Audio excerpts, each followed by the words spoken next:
Hola, I'm Jorge Ramos. And I'm Paola Ramos. And this is The Moment.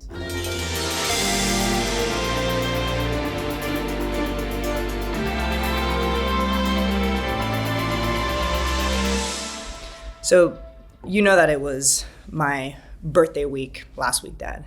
And I woke up Saturday morning thinking naively that somehow I could have just 3 hours of normalcy.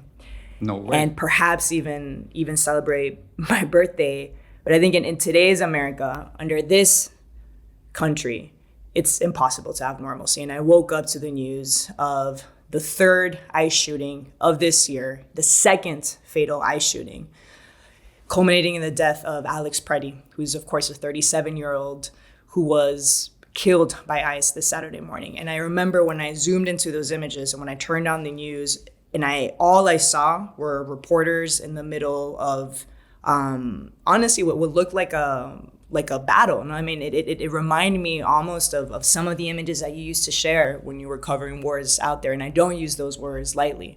And because unless you know the context, and unless you know that you're staring into American cable news from afar, honestly, it looked like you could be anywhere else in any other foreign country witnessing what seems and looks like some type of civil war. Yeah, and I remember when I saw what had happened to Alex Pretti, the first thing I did was give you a call, say, Paola, are you watching? Are you seeing what's happening in Minneapolis? And I remember telling you something. Hay que creer lo que vemos, Paola. Today we have, I think, a great example on why we should trust what we see. You just mentioned Alex Pretti. The government account, without evidence, by the way, says that he was a domestic terrorist who tried to massacre law enforcement agents. But many witnesses, you saw it, Paola, I saw it, and videos contradict the government account. He never brandished his handgun. He never attacked the agents, and he posed no threat. So he was just recording. I think his cell phone. That's it. Yeah, exactly. And I think when the government is asking you to not believe your eyes, what we're going to do in this show and in this episode is get people that are on the ground, that are witnessing this reality with their own eyes. And that's the way that they're getting people to trust them. And so to get a sense of exactly what's going on in Minneapolis, we're speaking today, Dad, with Jasmine Garsd. She's, of course, an NPR reporter who's been covering Minneapolis for a while now. And she's also an exceptional immigration reporter who's been on the ground for years. We're also speaking to Carolina Ortiz, who's the Associate Executive Director at Comunidades Organizando el Poder y la Acción Latina. We already spoke to Carolina unbelievably 2 weeks ago, and since the situation has already escalated and worsened in a way that I think that was something that you and I didn't even predict. Of course, Paola, and the idea again for this episode is trust your eyes. Our conversation with Jasmine and Carolina when we come back. Jasmine, thanks so much for talking to us. Before we started recording, we asked you, how are you? And then you said, bien en español. And then you immediately realized that we are not good, that things are not good right now. So can you tell us what has happened during the weekend? What have you seen? It started, the weekend, we started off on Friday with this massive protest, this massive mobilization in it felt like 20 degrees below zero Fahrenheit. It was so cold. And it was thousands of people protesting on the street very peacefully, demanding that ICE get out of the city and demanding justice for Renee Good. And I'm stressing how peaceful these protests have been for the most part, because it's so almost dystopian to be covering these protests and then, coming back home to write about it in my hotel room and tuning in to press conferences from the administration, calling people violent, insurrectionists. And we should really be mindful of that word, insurrectionists. But, it's almost like Orwellian, like I'm out there and that's not what I'm seeing. So that was Friday. Saturday morning, I'm having a coffee and we get this news. It seems like someone was shot, maybe killed in Minneapolis again by federal agents, and rushed to the scene. And to me, what was, again, extraordinary about this is that people were standing there yelling things, they were protesting, but they were being met with tear gas and pepper balls. And I did most of those interviews with a gas mask. I interviewed people who were rinsing their eyes out. And again, hearing all this conversation from the administration about these protesters or instigators, rabble rousers, I'm just seeing neighbors coming out and being met with tear gas. And ever since then, I mean, Saturday night, I mean, we know about what happened on Saturday. Alex Pretti, you mean that he was killed? Yes, Alex Pretti. The administration is claiming that Alex Pretti, who was a 37-year-old ICU nurse, essentially the administration spent all weekend portraying him as a domestic terrorist. With no I evidence, believe by the way. none. Yeah. I believe Stephen Miller called him a would-be assassin. Yeah. Greg Bovino from Border Patrol said that clearly this man was going with the intention of causing maximum damage and massacring law enforcement. And we saw the videos. There's many videos from different angles. And what we see is Alex Pretti holding a phone, like many people in Minneapolis are doing, in order to document ICE activity. And then we see around 6 masked federal agents tackle him to the floor. First, they spray him with some type of chemical agent. They tackle him to the floor. They beat on him as he's on the floor. He's face down. They pin him face down. From one video, you see an agent potentially taking a gun out of his waistband. And we know, the Minneapolis chief of police has confirmed that he was a licensed gun carrier. And he was not brandishing his gun. It's important to say that he was not brandishing his gun. So important. He was with his phone. And with the other hand, you can see that he was directing traffic. They pin him down. In one video, you see someone take a gun off of his waistband. And then you see several shots being fired in the back. I counted 10 rounds. 10 rounds of a guy lying down on the ground face down. And what's been really extraordinary is, again, this completely dystopian feeling of coming back to tune into these press conferences where the administration is essentially saying, don't believe your eyes. Yeah. It's extraordinary. And you've been there for a while at this point, Jasmine. I mean, you've been reporting, you've been doing incredible work on the ground. And I'm curious about the shift that you yourself have noticed in the last 2 weeks. Does it feel different? Does it feel more tense? You, as a journalist, are you more fearful at this point? Yeah. I mean, I think, look, it's been really scary for a lot of people for the last really over a month. I've met people who haven't gone outside in weeks. I recently interviewed I interviewed a 12-year-old girl who is hiding in her home. And the story is about how she got her period for the first time. And she can't go outside to buy a pad to the corner store.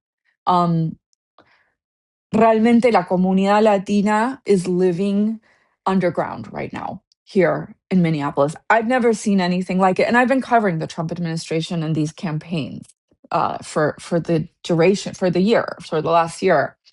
And, I think the story of Minneapolis has also been the story of volunteers, like neighbors who come out and do food pantry work, are going grocery shopping, doing laundry for people who are too scared to go out, driving people to work.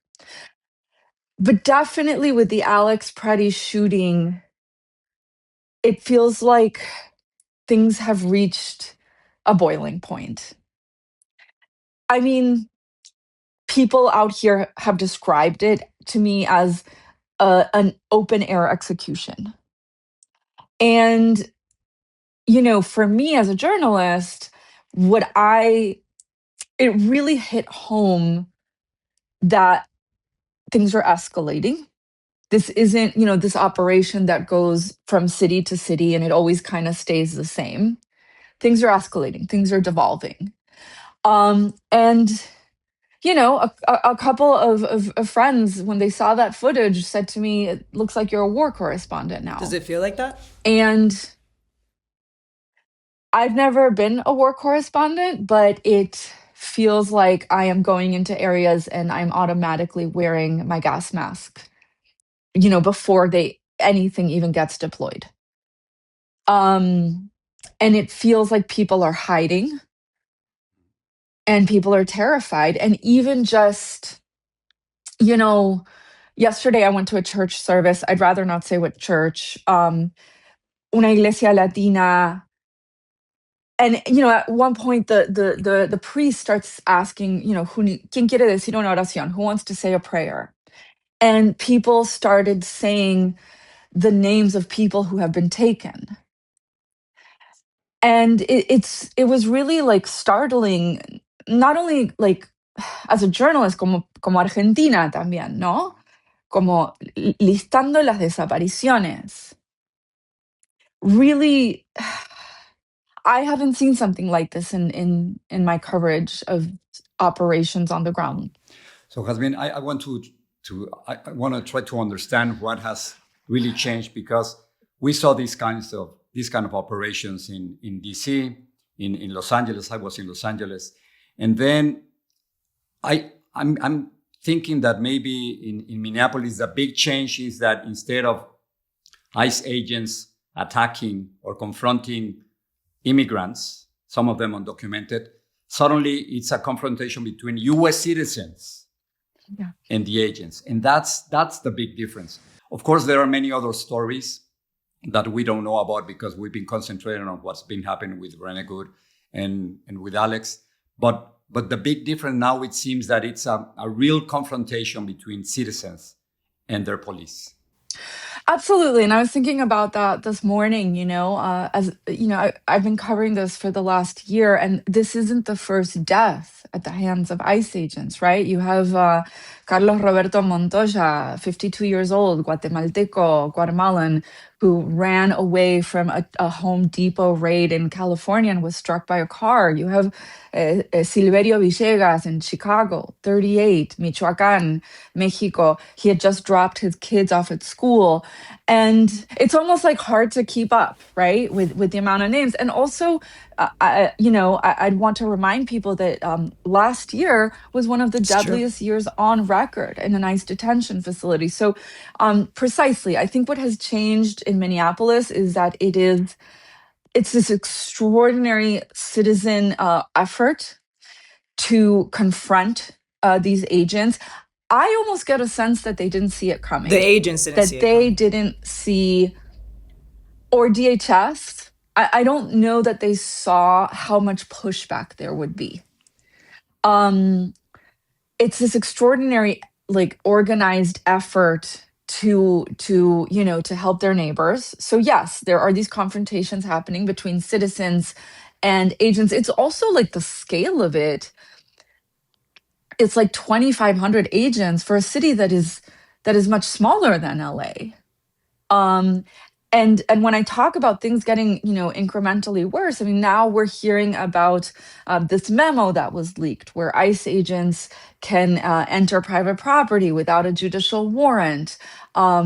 You are seeing President Trump talks a lot about the Insurrection Act over time, but, we're mentioning the Insurrection Act and calling citizens who were protesters or observers domestic terrorists, insurrectionists. I think, that's on exactly the streets, what it is. Jasmine, when you're talking to locals, who do they blame for everything that's happening? That's interesting. So I've spoken to people who, everyone is extremely angry at the federal government and at the Trump administration. I am yet to meet a Minnesotan who agrees with this. Everyone wants these agents out of the city. I have also spoken to people from Minneapolis who have told me they need more from their state and city leaders. That like press conferences, there's Mayor Frey, Mayor Fry gave this viral interview where he said ICE needs to get the F out. And they were saying, yes, that went viral and that's all good. But I think people want a line drawn, like a firmer line. And also people have told me they want to see their elected officials at these vigils and at these protests. But I've also met people who have told me that, Governor Walz is doing the best he can, given the circumstances. But definitely the ire is directed at the federal government. Jasmine, you started the conversation saying that we have to trust our eyes. And actually, we started the podcast saying exactly the same. Tienes que confiar en lo que ven tus ojos. So as a journalist, how do you cover this? I grew up, I'm much older than both of you. I grew up believing that as a journalist, you had to give two sides of the story. And then by doing that, you would be a good job as a reporter. But now it seems that if we give both sides, we're simply not telling the truth, simply because there's no evidence that Alex Pretti brandished his gun. There's no evidence that he was a domestic terrorist. There was no evidence that he tried to massacre law enforcement. In other words, if we give the two sides and give them the same power, the same strength, we're not telling the truth because our eyes are saying something different.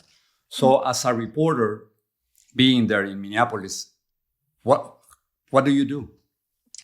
So I think social media has been an extraordinary tool for me out here, in that I am having like almost like an ongoing conversation with listeners and with audiences beyond just like a morning broadcast and a nighttime broadcast.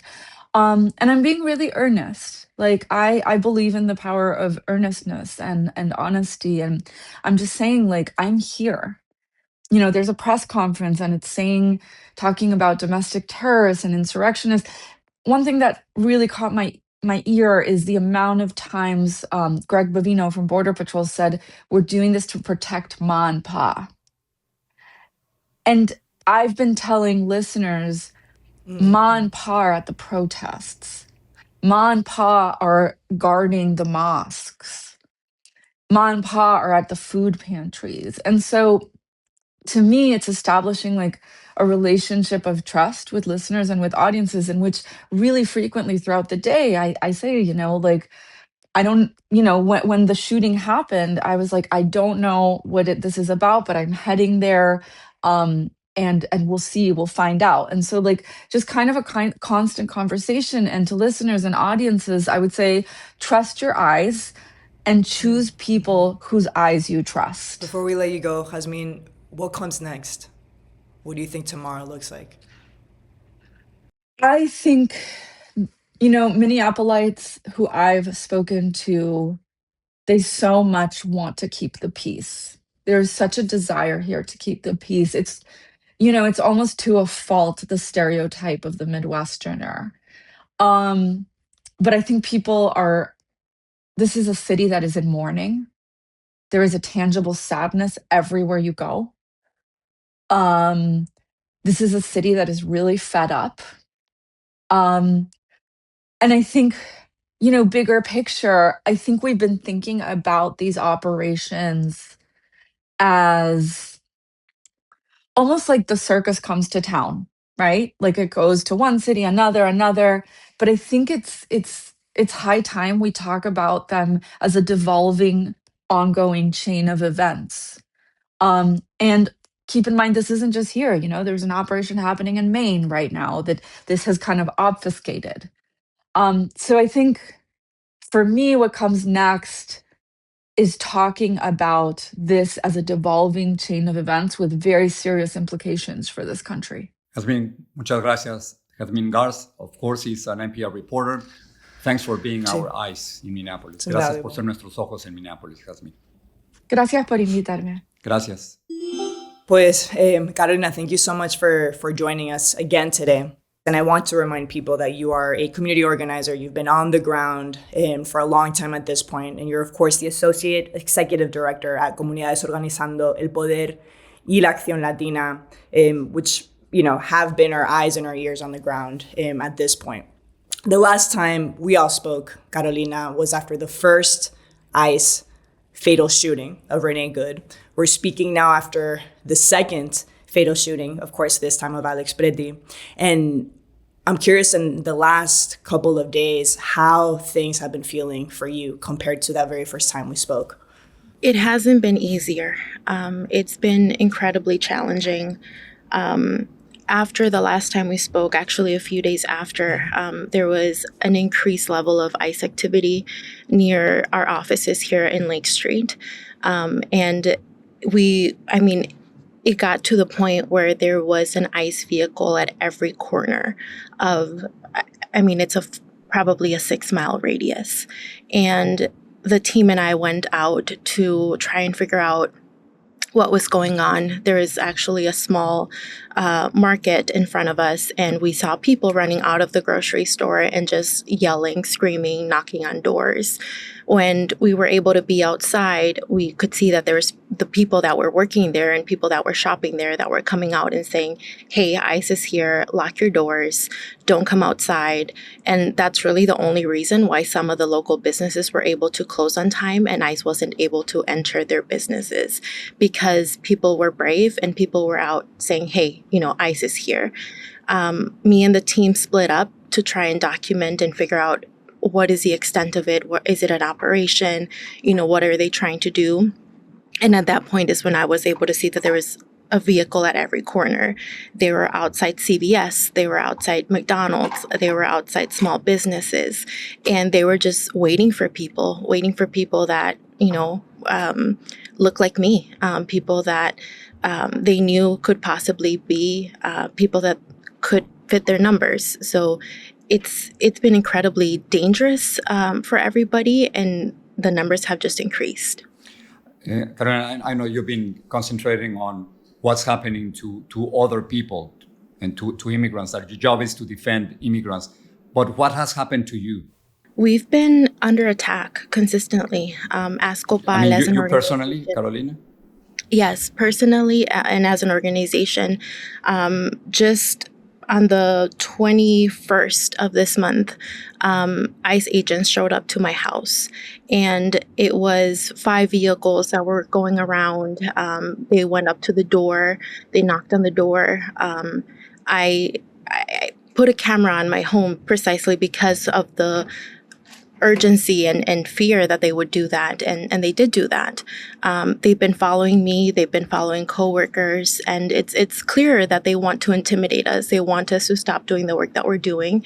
And that is very just clear that they're not trying to hide it. So you didn't open the door. What did they say? I didn't open the door. I was already at the office. My mom was home alone. So I was petrified. I was scared. I have seen what they are capable of doing. I have seen how violent they are. And that scared me. It did scare me. You couldn't clearly see that they were ICE agents. They were covered up. But as I reviewed the footage, I could see that they were armed, and I could see that under the clothing, you could see that they were ICE agents. I filed a police report, which was one of the recommendations to have something so that I would have documentation. To this date, I haven't heard back, and I continue to be followed, and it's unfortunate that, as you stated, right now we're trying to take care of our community. We're trying to do the work that is needed on the ground, but it's hard to do that when you're personally being targeted. Yeah, how do you respond to that, right? These are very clear intimidation and harassment tactics, right? The effort is very clearly to suppress you, to force you in the community into the shadows. But as a group, like my dad said, you have to show your face. You're there to protect the community. So as a group, how do you guys defend yourself in the face of those type of ICE tactics? It's been a struggle, and honestly, as I mentioned, there are moments where as much as your legs shake because of the fear, that you have to continue doing what you're doing. Right now, it's really a balance of how do we take care of each other internally as a team. We're all going through this. How do we keep each other sane and to the point that we can continue doing the work that is very much needed. We continue to get hundreds of calls of people that need support with food, with rent, with mental health. And again, it's internally, we're trying to figure out, let's take care of the team so that we can take care of community. And it's not easy. And I don't have a clear answer other than trying our very best, listening, and also listening to our bodies and how we are doing in order to make sure that, again, we can continue doing the work that we need to do. I was going to say, like, I think from afar, many people are describing the city as this very clear turning point, like things are boiling. And I think there's this balance, right, between obviously this growing resistance and a growing need for de-escalation. How do you guys balance that? How do you measure sort of both of those forces, the need to resist and the need to de-escalate? I think part of, despite all of this chaos, despite of all the fear, of all of the everything going on, there's also a beauty within the community that has been showing up and supporting. As we were seeing the ICE detentions happening right in front of us, there were dozens of community members outside. You've seen the news. It's been incredibly cold. People were outside. People were recording. People were ready to make sure that they were able to document what is happening. As we had the march also on Friday, there was over 50,000 people from what we have seen, the number of reports showing up in solidarity with one another. And I think that is something that is incredibly powerful, that you hear in the news that it's just activists going out and responding. No, it's getting to the point where our neighbors, people that have never once in their life been out on a march, are saying enough is enough. We need to stop this. These are our community. These are our members.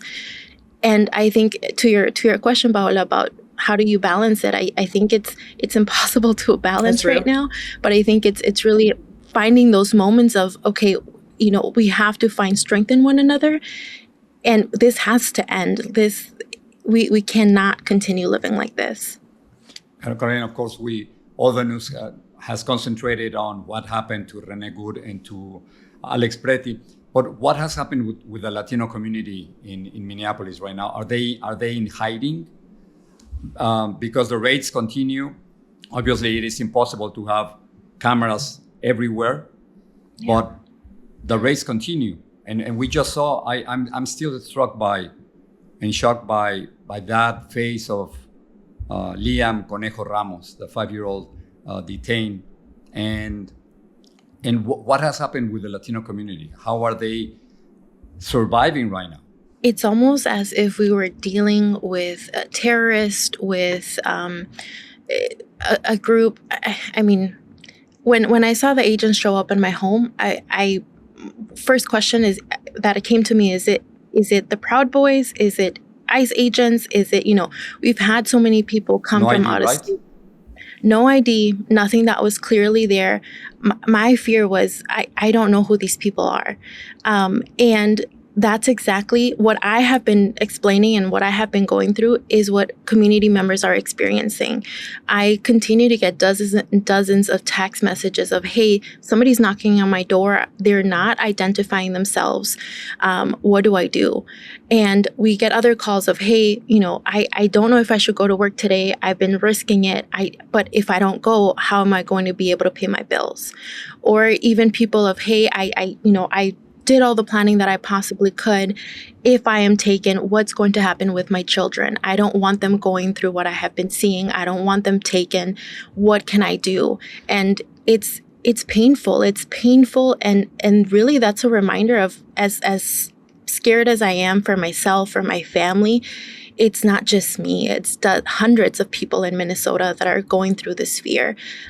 Even as I'm leaving my home, or the home that I'm currently in right now, which is not my home. I'm actually staying in another place, looking around for safety reasons. Yes, I have to look around and make sure that I am not being followed as I start driving. It's ridiculous, the amount of fear that they're inflicting, not just on me, but on our entire community.